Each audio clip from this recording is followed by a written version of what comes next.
This is episode 6 of Ethics and Culture Cast from the Notre Dame Center for Ethics and Culture.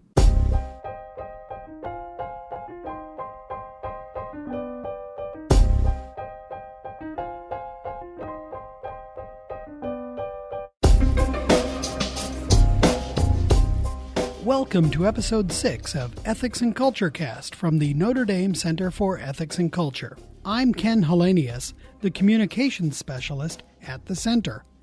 In this episode, we sit down with John O'Callaghan, professor of philosophy, director of the Jacques Maritain Center, and our Remick visiting research fellow at the Center for Ethics and Culture.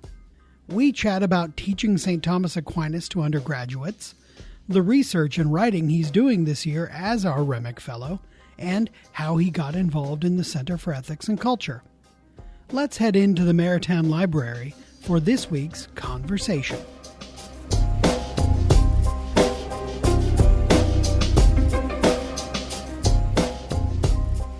I'm here with John O'Callaghan, Associate Professor of Philosophy, the Director of the Jacques Maritain Center, and this year the Center for Ethics and Culture's Marianne Remick Senior Visiting Fellow. Hi, John. Hi, Ken.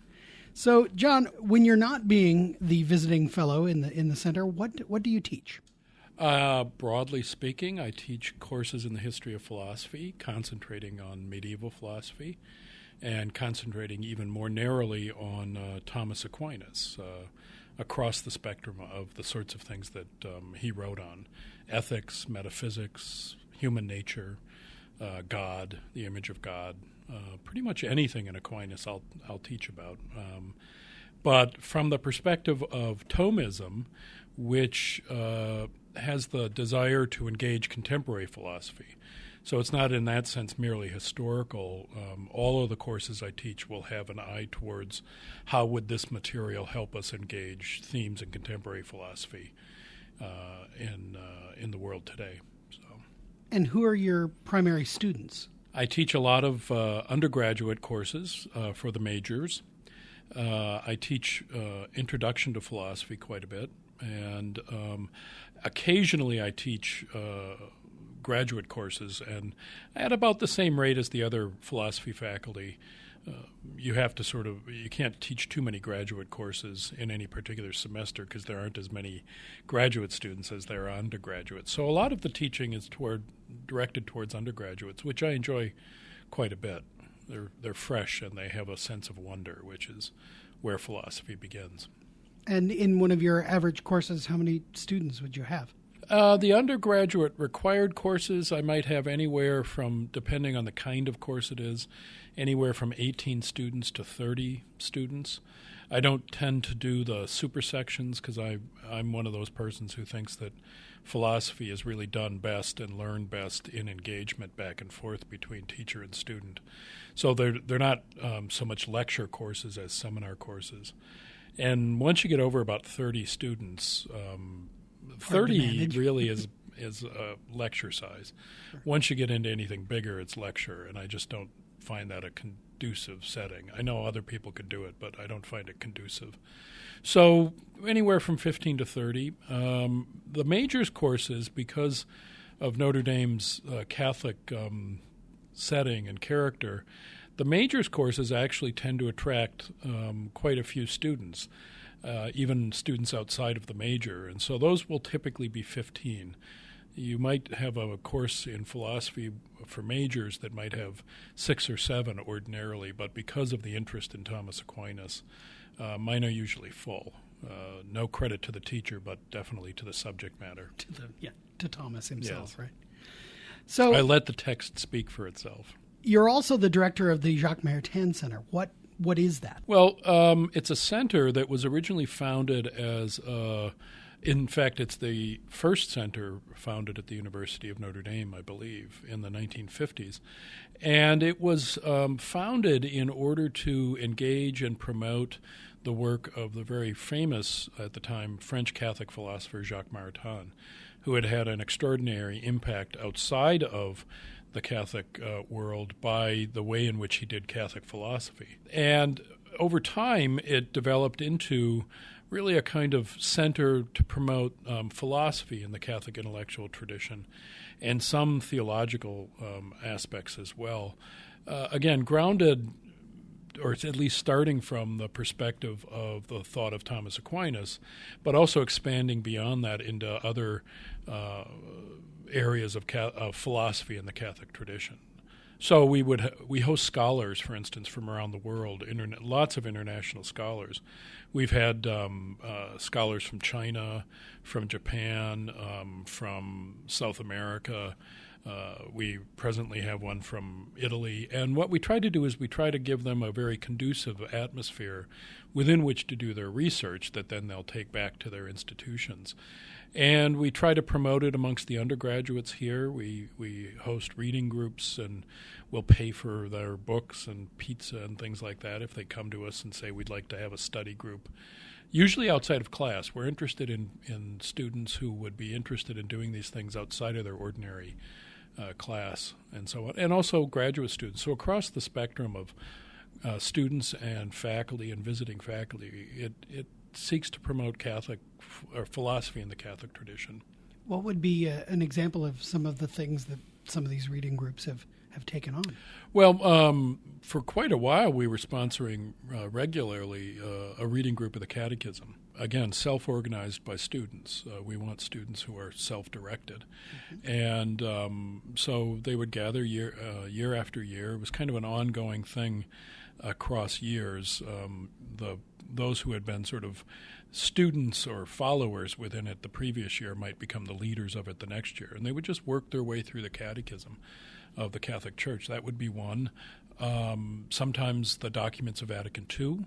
Other times reading groups on Thomas Aquinas, Augustine, Newman, just essentially anything that we could sort of see as in a way connected to the mission of the center, which in its broadest aspect, I would say, is to promote Catholic intellectual life as a sort of good in and of itself for the students to enrich them. Sure. Now, the Maritain Center is now kind of in a new relationship with the Center for Ethics and Culture as well. Right. So you're the director of the Maritain Center, and we kind of work together now, which very much complements, obviously, the mission of the Center for Ethics and Culture to promote the Catholic intellectual and moral tradition as well. So now this year you're taking a leave from teaching in order to do some writing, do some research and writing. You are the CEC's Remick Senior Visiting Fellow. So tell us a bit about what you're doing there. Well, for an awful long time, in terms of my own research and thought on moral and political questions, I've been fascinated by a tendency within these discussions broadly to make a very strong distinction between persons and non-persons. That is, the sense that you could talk about human beings who aren't persons, and the way that functions in sort of contemporary debate and philosophical and political is to say that, well, we have certain obligations towards persons, and persons have certain obligations towards us, but those sort of fall away if you make the judgment that you have human beings who aren't persons. And this shows up in bioethics in particular with regard to questions at the beginning of life and at the end of life. Mm-hmm. And the reason for that is that with some exceptions, the stress in talking about persons is on a kind of ready capacity and ability to exhibit rational life and volition informed by reason. And if that's one's criterion for what it is to be a person, and one rests all these moral questions of obligation and duty on that, then you're faced with the basic fact that there are lots of human beings who don't count as persons. Yeah. And so I'm kind of interested in asking why the emphasis upon sort of the ready capacity to exhibit these things rather than an acknowledgement that this notion of exhibiting reason and self-determination through will and so on, these represent developmental stages in human life. And if one sees these as developmental stages in human life, one should be reflecting more on, well, perhaps our moral obligations should be directed at human beings, where this really robust notion of person is a stage in being human, that we want people to develop into, right? But also we recognize that there are all sorts of impediments that we should address and so on. And so I'm very much interested in trying to work through the concept of the relationship of being a person to a human being, where the moral questions are really more fundamental about being a member of the human species. What do we owe to members of the human species?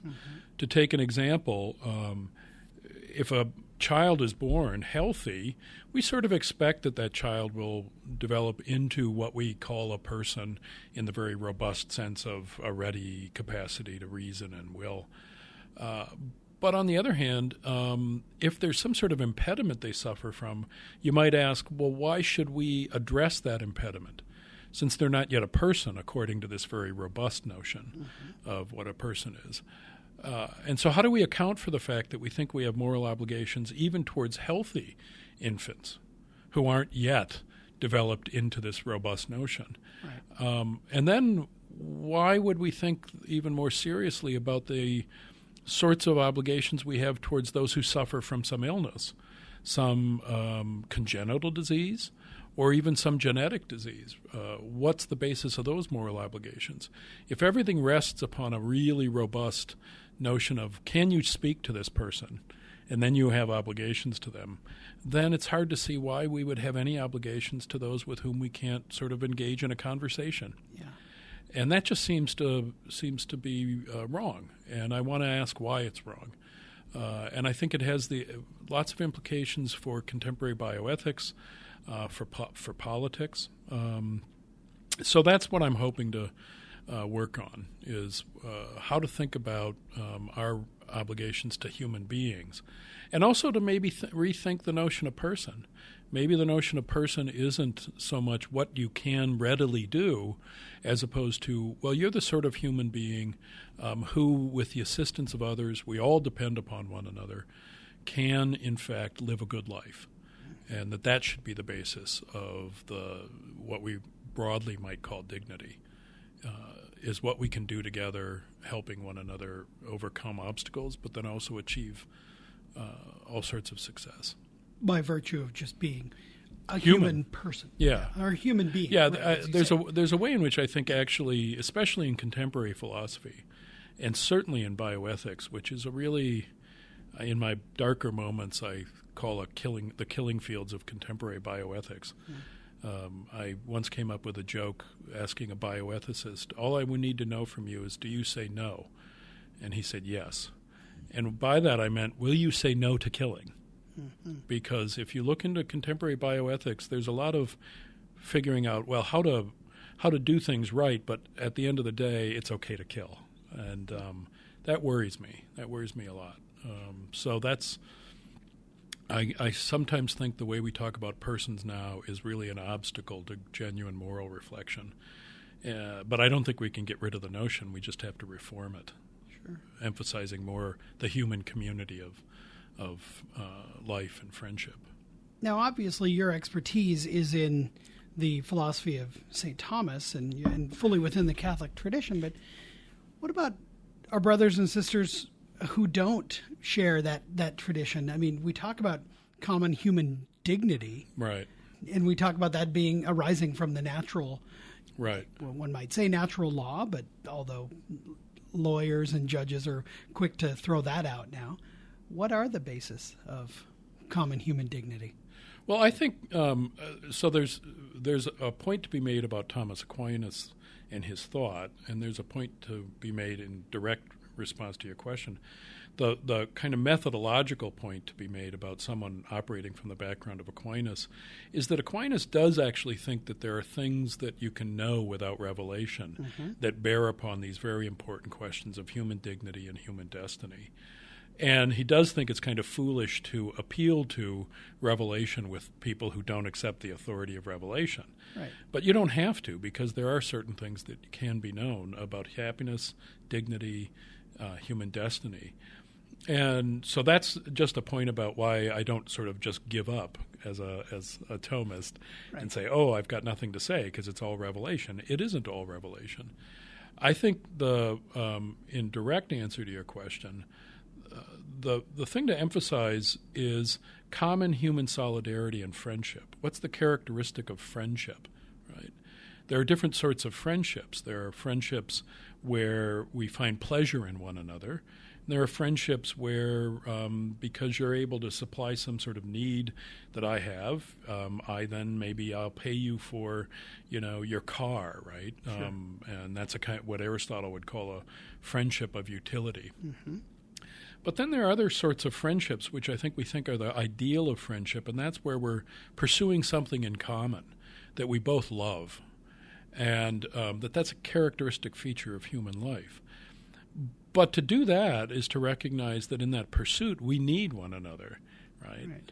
The most important things we tend to pursue, and it's actually hard to think of something you can simply pursue as beautiful and good and lovely that doesn't actually involve others pursuing that as well. Now, Aquinas would say ultimately, following St. Augustine, ultimately what's at the heart of that is the love and friendship of God with one another. Well, you don't have to introduce that simply to talk about the fact that we live as members of a community needing the assistance of one another to pursue our common life together. And that's what, even apart from, say, the case of cognitively disabled persons, whether at the beginning of life or the end of life or during life, why do we actually think that we should provide medical care for anybody for anything, right? One thing might be to do is just simply say, well, it's their right. But that doesn't really tell you anything. That just it's stomping your fist on the table. Another way to think about it would be that you recognize this person as a friend with whom you have a common destiny. Even if you haven't figured out what that destiny is, this person is someone that you can engage in a common friendship. And in order to do that, you need to help them with the difficulties they're having, and they will help you with the difficulties you're having, not as individuals, but as individuals in a common pursuit. And this is different than the friendship of utility even as well, because you haven't figured that out. Right. It might be friends who play chess. This is somebody you could play chess with. It could be as mundane as that, right? But if they're sick, they can't play chess with you, so help them. If their arm is broken, set their arm so they can move the pieces. But it doesn't have to be chess. It could be football. It could be race car driving. It could be a book club, right? Mm-hmm. I think at the heart of human dignity is the possibility of human friendship. And so one of the things one might want to do, and I think this is something I learned from Aquinas, though, again, I might not sort of appeal to Aquinas, right? Because you mention Aquinas and people close their ears and shut their eyes. But that it's this friendship and the destiny of a certain sort of friendship that gives us reason to care for one another. The German philosopher Joseph Pieper, whom I like so much because he's so accessible, in a work called Happiness and Contemplation, refers to it as companions in beatitude. Now, for a Christian, what that means is union with God. But, of course, beatitude just means blessedness, right? And one can have a conception of blessedness that doesn't immediately go to heaven in the next life, but that talks about our blessed life together here and now. And maybe over time we'll figure out that involves God. But here and now it involves playing chess, it involves reading books together, it involves making food for one another. A shared journey. A shared companionship. And not just for the sake of utility and not just for the sake of pleasure. I enjoy winning at chess. And when I beat you at chess, I really enjoy that, right? But for us, the two of us, it's the playing of the chess that's the common bond, even though you don't like losing to me. Now, this is, of course, the topic which you spoke about last year when we did the conference in Rome on disability in the face of mercy. And so, which kind of makes me think, I mean, you've been involved with the center for many years. Tell us, how did you get involved? Well, Initially, I had been a graduate student here at Notre Dame and knew many of the faculty here. In particular, was close friends with David Solomon, who founded the center. But he founded it after I had left. I had finally gotten a job in philosophy, which I had longed for a long time. And when I was at the University of Portland, and David founded the center. And a crucial aspect of the center was to have these fall conferences, which are just a tremendous event here at Notre Dame. I mean, they're so large and there's so many interesting people, all the way from really interesting high school students to advanced scholars and world-renowned scholars. So it was something to come to and to be part of, and also because I was friends with David. And over the years, when I returned to Notre Dame, I continued to be involved in the various events, the Catholic Intellectual Series that the undergraduates ran, or Catholic Literature Series, going to the talks that were sponsored, being involved in the March for Life and so on.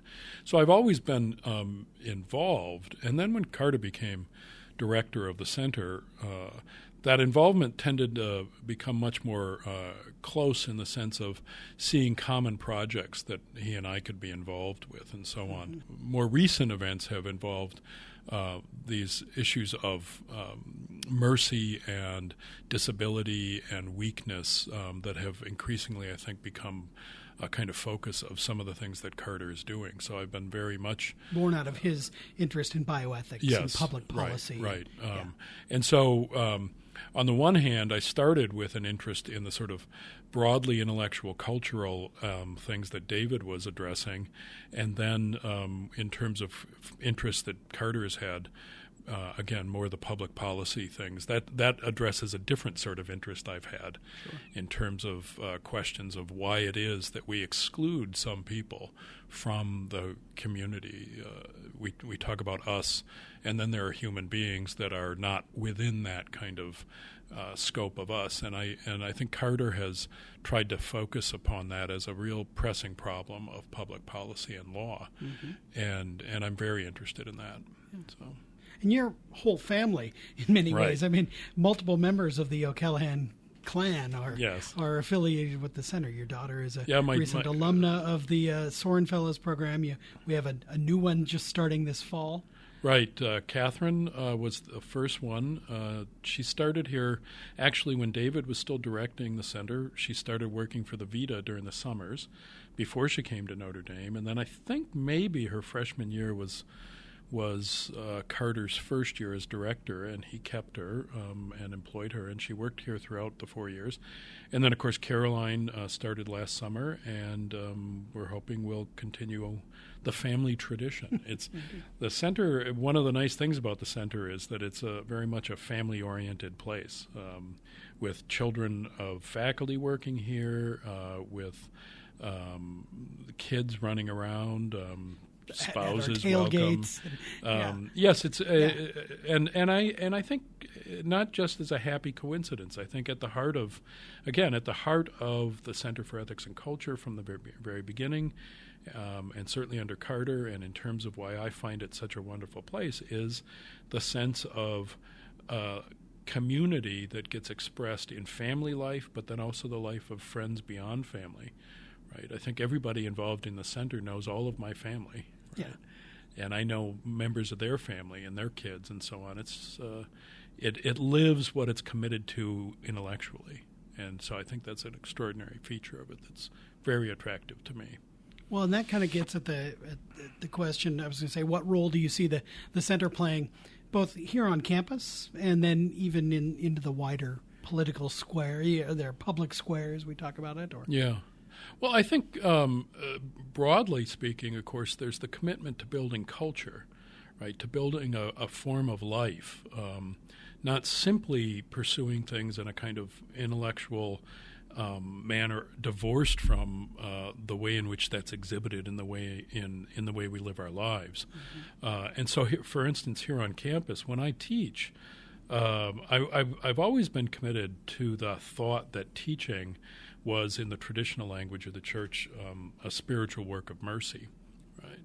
And the old instruct the ignorant. Yes. Well, I try not to emphasize ignorance so much. It's not politically correct. Right. Although it does make for some good joking with the students when I tell them that I'm engaged in an act of mercy because they're ignorant, and they seem to get the joke and so on.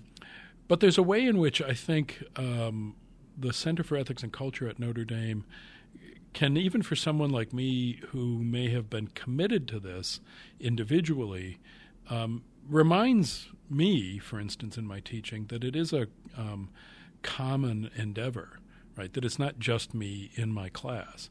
It's me with those students, hoping that those students go into the larger setting of Notre Dame and just continue what we were doing in the classroom with one another. So it's a good reminder for me individually as a teacher. But then also I think through its activities with students, through the sorts of things it sponsors, sending students off on internships, the Sorin Fellows, it's this commitment to building a way of life, not simply a kind of sitting back in abstract thought. Right. You know, I like to sit and read myself. Mm-hmm. Right. On the other hand, it shouldn't be something that is a possession of mine. I think that what one wants to do is say we're building something that is supposed to be given to others. And certainly I think the center functions that way here at Notre Dame. And then in terms of the public culture of the United States, I do think the emphasis on public policy is very important. You know, that there are movements in the United States that can undermine human flourishing, and that those things should be addressed, and that the center is trying to address those, whether it's in law, whether it's in culture, the need to take the gift that we've been given and bring it to the world. Well, John O'Callaghan, thank you very much for your time. Ken, thank you for having me, and keep doing good work. Indeed, we'll try.